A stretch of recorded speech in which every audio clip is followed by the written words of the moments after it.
আসসালামু আলাইকুম আপুরা ভাইয়ারা, কেমন আছেন? আল্লাহর রহমতে আমি ভালো আছি আলহামদুলিল্লাহ।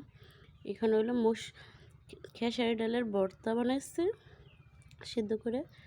আর এখানে হলো মাছ কাটা বেছা, মাছের কাটা রান্না করছি। এখানে হলো শুটকি মিষ্টি কুমড়ার আগার আগা দিয়ে।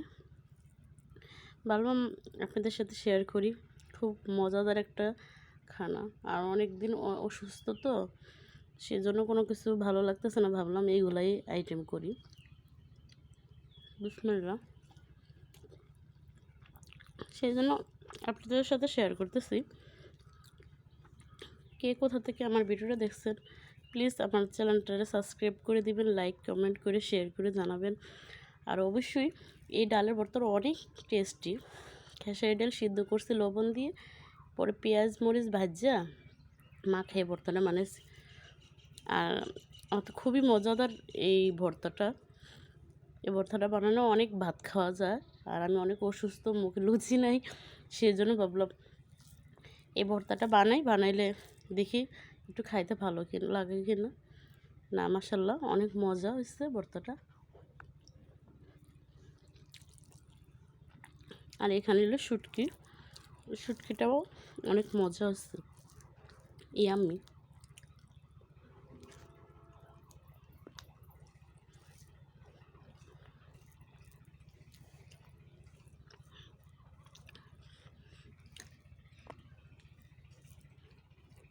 আর ভাবলাম এখানে মাছ কাটা বাচ্ছে, সিদ্ধ করে নিয়েছি, সিদ্ধ করে কাটা বাচ্ছে জলপাই দিয়ে মাছের ঘাড়া বলে। কে কোন জায়গা থেকে কী বলে সেটা জানি না, আমাদের এখানে মাছের ঘাড়া বলে।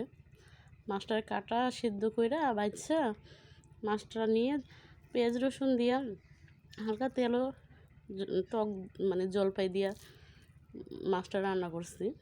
আমাদের খাইতে হেব্বি লাগে। ভাবছি শুটকি ফাঁক করতেছি, ডালের ভর্তা বানাইলাম, একটু টক না হলে কি হবে, সেই জন্য একটু টক রান্না করলাম আর কি।